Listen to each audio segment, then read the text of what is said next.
आज हम मानव भूगोल और प्रकृति एवं विषय अक्षेत्र की कुछ बहुविकल्पी प्रश्न लेकर आ रहे हैं। तो निम्नलिखित कथनों में से कौन सा एक भूगोल का वर्णन नहीं करता, यानी भूगोल का वर्णन किसमें नहीं होता? प्रौद्योगिकी के विकास के फलस्वरूप आधुनिक समय में प्रासंगिक नहीं है, जो इसमें वर्णन नहीं होता। यानी टेक्नोलॉजी में जो भूगोल का वर्णन होता है जिसमें समाकलनात्मक अनुशासन, मानव और पर्यावरण के बीच अंतर संबंधों का अध्ययन, द्वैधा पर आश्रित, इनमें वर्णन भूगोल का होता है। निम्नलिखित में से कौन सा एक भौगोलिक सूचना स्रोत नहीं है? प्राचीन महाकाव्य सूचना स्रोत नहीं है। जो सूचना भौगोलिक ज्ञान मिलता है जिसे, वो है यात्रियों का विवरण, प्राचीन मानचित्र और चंद्रमा से चट्टानी पदार्थों के नमूने प्राप्त करना। निम्नलिखित में से कौन सा एक लोगों और पर्यावरण के बीच अन्योन्याश्रय का सर्वाधिक महत्वपूर्ण कारक है? वो है प्रौद्योगिकी। निम्नलिखित में से कौन सा एक मानव भूगोल का उपगम नहीं है? मात्रात्मक क्रांति नहीं है भूगोल का। तो मानव भूगोल का जो अध्ययन होता है इसमें वो था क्षेत्रीय विभिन्नता, स्थानिक संगठन, अन्वेषण और वर्णन द्वारा। तो अब है भूगोल है दूसरी। भूगोल की प्रकृति निम्नलिखित में से किस प्रकार की है? आंतरिक एवं समन्वय बताइए। भूगोल की दो मुख्य शाखाएं, भौतिक भूगोल और मानव भूगोल। यूनिवर्सल ज्योग्राफी पुस्तक किसने लिखी? क्लूवेरियस। ज्योग्राफी जर्नलिस्ट सामान्य भूगोल किसने लिखा? बर्नार्ड बेरेनियस। ज्योग्राफी जर्नलिस्ट नामक पुस्तक के दो भाग हैं, सामान्य भूगोल और विशिष्ट भूगोल। ओरिजिन ऑफ स्पीसीज पुस्तक जो डार्विन की प्रमुख रचना है, कब प्रकाशित? 1859 में। ओरिजिन ऑफ स्पीसीज नामक पुस्तक किसने लिखी? चार्ल्स डार्विन ने। History of civilization of England नामक पुस्तक किसने लिखी? बकल ने। एंथ्रोपोजोग्राफी नामक ग्रंथ किसने लिखा? रेडजेल ने। आधुनिक मानव भूगोल का जनक किसे कहा जाता है? रेडजेल को। अर्धकुंडे नामक पुस्तक किसने लिखी? कार्ल रिटर ने। प्रिंसिपल डी ज्योग्राफी ह्यूमन नामक प्रसिद्ध पुस्तक किसने लिखी? विडाल डिला बलास ने। भूगोल के अध्ययन के लिए मानव भूगोल कब एक विशेष शाखा के रूप में उभरा था? 19वीं शताब्दी के पूर्वार्ध में। मानव भूगोल क्रियाशील, मानव और अस्थिर पृथ्वी के परिवर्तनशील संबंधों का अध्ययन है। किसने कहा? कुमारी सैंपल ने। मानव भूगोल का उद्भव कब भौगोलिक अध्ययन की एक विशेष शाखा के रूप में हुआ था? 19वीं शताब्दी के उत्तरार्ध में। निम्नलिखित में से कौन सा मानव भूगोल का उपक्षेत्र नहीं है? भौतिक भूगोल नहीं है। मानव भूगोल एक मुख्य शाखा है, इसकी क्रमबद्ध भूगोल की एक शाखा मानी गई है। मनुष्य प्रकृति का दास है, यह कथन भूगोल की किस विचारधारा से संबंधित है? निश्चयवाद से संबंधित है। निश्चयवाद के प्रबल समर्थक जर्मन भूगोलवेता, नवनीतिवाद के प्रवर्तक थे ग्रिफिथ टेलर। मानव भूगोल का अध्ययन करने के लिए लुसियन फेब्रे और विडाल डेलास ने किस विचारधारा का अनुसरण किया? संभववाद का। व्यवहारवाद किसने प्रतिपादित किया? गेस्टाल्ट संप्रदाय। निम्नलिखित में से कौन प्रत्यक्षवाद के समर्थक नहीं थे? हैटिंगटन नहीं थे।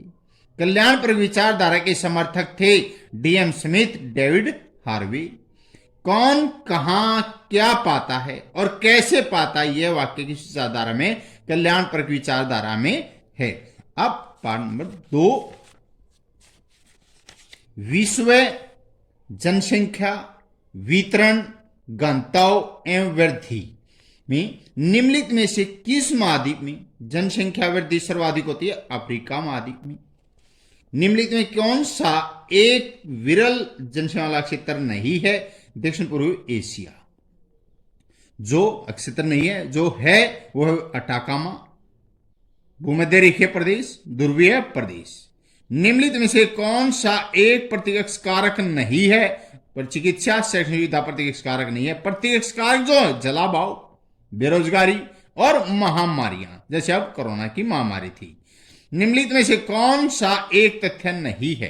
5 अरब से 6 अरब बढ़ने 100 वर्ष लगे, तो ये सही नहीं है। सही जो है, विगत 500 वर्षों में मानव जनसंख्या 10 गुना से अधिक बढ़ी।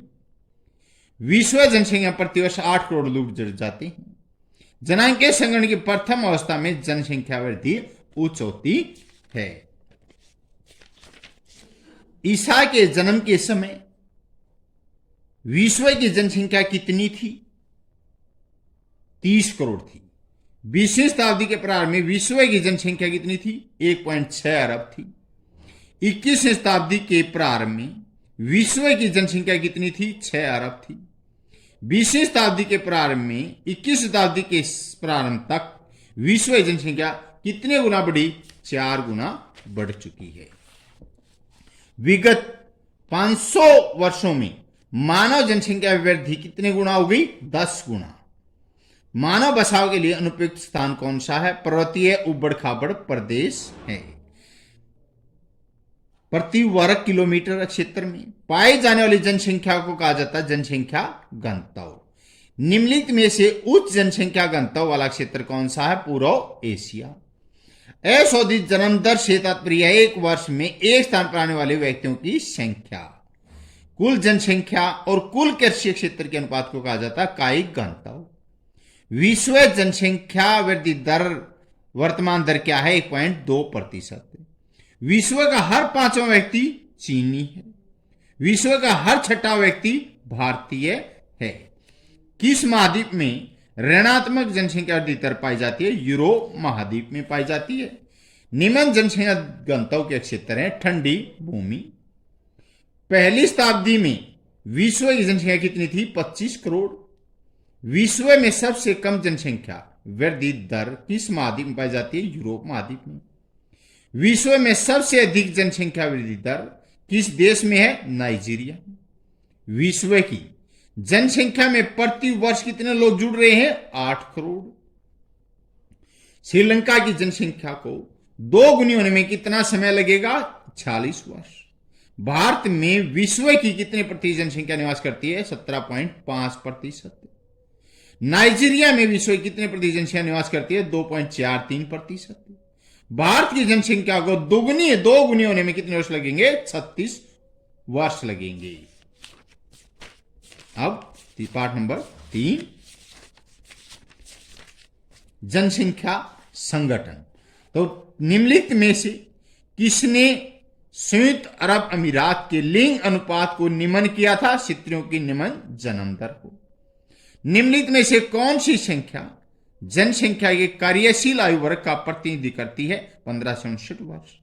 निम्नलिखित में से किस देश का लिंग अनुपात विश्व में सर्वाधिक है? लैटविया देश का। सबसे कम परिवर्तनशील अनुपात किस जनसंख्या वर्ग का होता है? वृद्ध वर्ग का है। आयु और लिंग पिरामिड से क्या प्रदर्शित किया जाता है? आयु और लिंग संरचना। आर्थिक दृष्टि से सर्वाधिक उत्पादक आयु वर्ग कौन सा है? प्रौढ़ वर्ग। बौद्धिकता पूर्ण व्यवसाय किस वर्ग में आते हैं? चतुर्थ व्यवसाय में।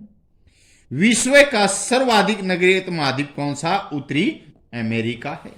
लिंगानुपात खालिस्तान बटे पुरुषों की जनसंख्या गुना 1000। स्त्रियों की जनसंख्या बटे पुरुषों की जनसंख्या गुना 1000 से।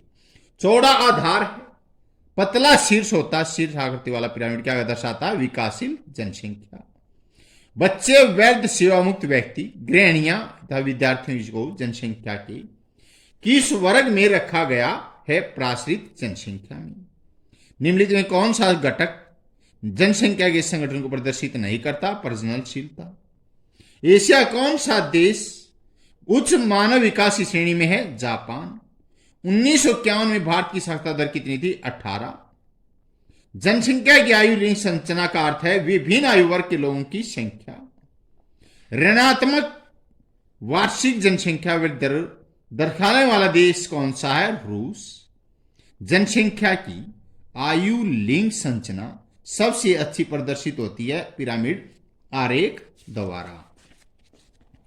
जनांकीय संगणन की दूसरी अवस्था में कौन सा देश है? अफ्रीका। जनांकीय संगणन की तीसरी अवस्था में कौन सा देश है? चिली। जनांकीय संगणन की चौथी अवस्था में कौन सा देश है? कनाडा है।